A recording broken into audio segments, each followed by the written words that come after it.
and I will jump into it. So hello, this is it's supposed to be around 15-minute coffee break, just looking at a particular topic, and this one is looking at working in private practice. And one of the things I did was, so first of all, I've jumped into context. So this, at the moment, there is roughly 42,000 registered psychologists. If we take away the pandemic ones, it's about 40,000. And that's of March this year. But the other stats that I've looked at are from 2019. And they break it down into employed. So employed psychologists exclude provisional and also exclude non-practicing, and it's about 28,000.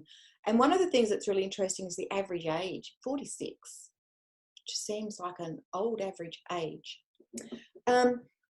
This is what I came across the first thing when I'm looking at private practice. And one of the things we hear is that people are leaving group practices to go into solo, set up their own practice. When I looked at the figures of group and solo, the solo private practice has been constant really across from 2015 to 2019, whereas the group has expanded. Now, I can't break that down any further into stats. So whether people are leaving group private practice, but to set up their own group private practice, don't quite know. But I think it's interesting to note that solo private practices is fairly stable. In terms of where people are working, private sector has gone up. So from 2015 to 2019, it went up about 4%, and public sector went down about the same. So we're seeing, that shift that we kind of know is gradually happening from public to private.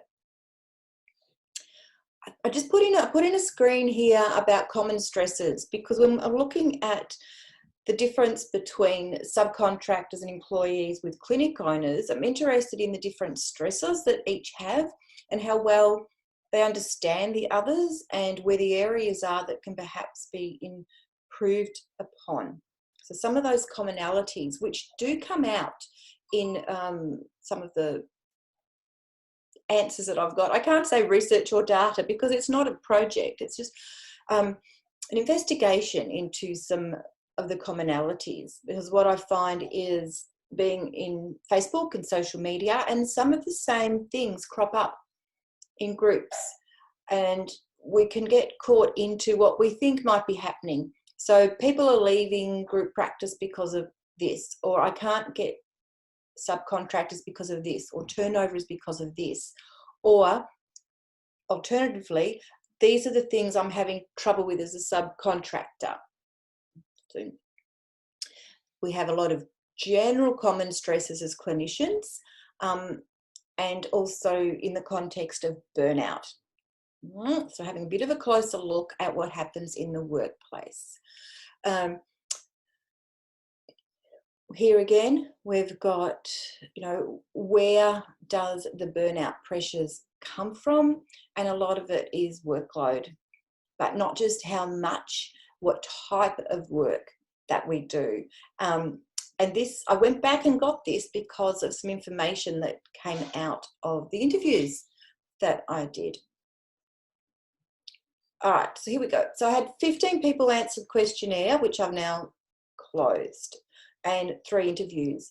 2 of those interviews were from respondents. I'm not sure about the other one, because when the information comes through on SurveyMonkey, it's totally de-identified.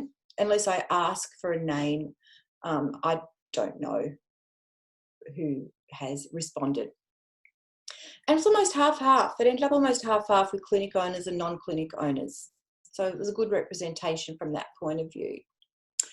I had fun with a little bit of a word art. So all the responses that I got, I put into a word art and pulled out what was the most common sort of terms used. Very rough and ready, but across all respondents, what came out: support, admin, time pressures. This all matches what we know from burnout research. It's not really surprising. I just took out 2 quotes. So one was, this is one of the hardest things being a clinic owner, managing all the contractors' needs and expectations and the admin.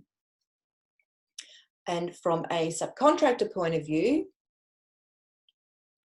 books being open, client load was 80% extreme trauma with little balance. Now, this was someone I spoke to, and I'll talk a little bit about that later, but in this instance, it was a clear case of the sort of workload. It wasn't just that there was X amount of clients, it was a very trauma-based workload.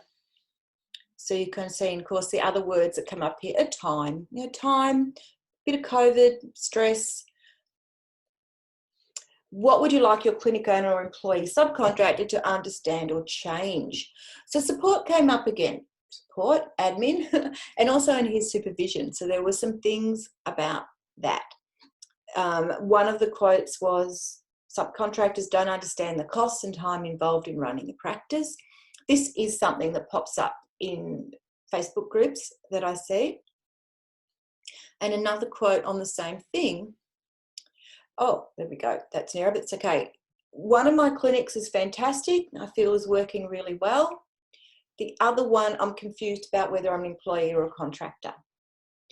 Both these comments are representative. So this question about what we would like the other party to know seems to be consistent with what comes up.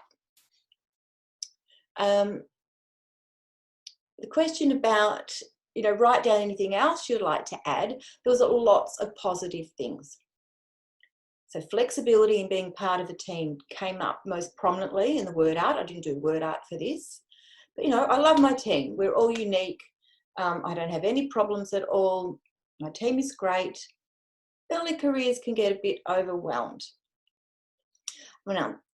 Then we get to the real fun bit, which was the takeaways. Oh, and I haven't put my interviews in order, but it doesn't matter. Oh, back I go. 1, 2, 3.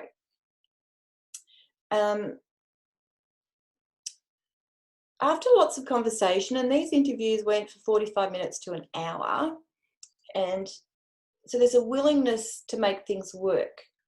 But what is lacking is a shared understanding.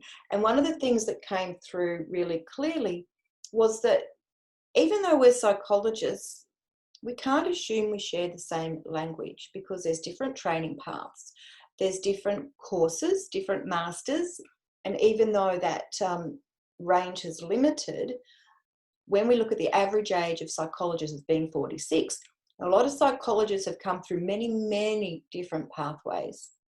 So, for example, I'm ed and developmental trained. I don't work with trauma. If you're a psychotherapist, you work totally different from an education development psychologist. So we work in different ways. We have our own unique languages, experiences, and skills. So this assumption, and that gets reflected in different clinics working differently, and the need for clear communication. And this came up. It's like what we looked at before. In this clinic space, I'm really clear about things. I'm confident I'm a subcontractor. In this other clinic space, I don't really think I am being treated as a subcontractor. So different workplaces, different backgrounds, different skills. There's a lot going into the mix. So when we talk about what are the stresses, how we make things work, how we make practices work, we're all not the same. I mean, I know that kind of sounds silly in a way, and self-evident, but I think when we get hooked on reading in social media about the problems that keep coming up, and people tend to jump in and give sort of simplistic responses from their point of view and quite didactic. This is what you do. This is right. This is wrong. And one of the things this exercise is really brought home for me is we need to step back and really acknowledge that there's not one answer to a question. There's not even 2 answers. There's multiple answers. And when you're asking questions of other people, whether it's in social media or in another context, it's important for you both to understand the context of what's going on. It's too easy to get caught up into black and white ways and niche ways of thinking about either subcontractors or clinic owners. I think we tend in psychology like to be able to put things into boxes, but no, it doesn't work like that. So one of the suggestions and takeaway from this interview was that contracts, it's really, really important. You must have contract. And that sounds a bit ridiculous, but sometimes there's a huge variation between contracts, huge. And to go through whatever contract you're looking at and write down what you think it means, and then all the questions you have, and then have that open communication with each other, so with your clinic owner, about everything that's come up for you. Is this what this means? If you say that I get PD, what does that look like? Do I have a choice? Do I have to attend? Will I be penalised if I don't attend? What about if it's after hours? Do I get paid for PD? There's so many questions, and I'll be pulling out some checklists from some of the ideas that came up with this. So it's a guideline. One of the other responses I got from someone who was employed at the time was, even though there was a contract, they had to fight for the rights that were in that contract. They had to fight for their entitlements. So a contract can become a battleground, and kind of just don't dismiss it. I know when I did my contract initially, I had a bit of a look at it and kind of went, yeah. But when things came to the fore and were important, and we went back to the contract, it became obvious of the greyness in it. So I would probably recommend, you really should probably get a lawyer to look at it. Okay. Takeaway from interview 2. Here were some of the things that the person said. So their clinic owners subscribed to the model that if you weren't seeing 7 clients a day, you're underperforming. That was the standard, and that's what you should be doing. You'll see, in contrast to the next person I interviewed, who's a clinic owner, they've said they don't expect that, and they have 25 minutes breaks. People are allowed to take 25-minute breaks. They don't have to see clients back to back. So each clinic owner, each is a business owner, and you're allowed to run your business within the law and ethics however you want. The point is to have it really clear about how that's running. Other comments were that the clinic owner kept shifting goalposts. There was a lack of compassion around certain things, a lack of communication, and an issue around triage. So when the respondent was doing triage, the assumptions around triage were that the most complex cases who needed urgent attention was seen first. Now, if we remember, this is a private practice. No one says you even have to see specific complex cases in private practice. Certainly as a solo practitioner, I won't take on cases that are that complex because I can't give them the support they need. If someone's paying you for, one session weekly, fortnightly, whatever it is, and you can't provide any other sort of support, it's important to be, careful working within your clinic model of what you can offer to those clients.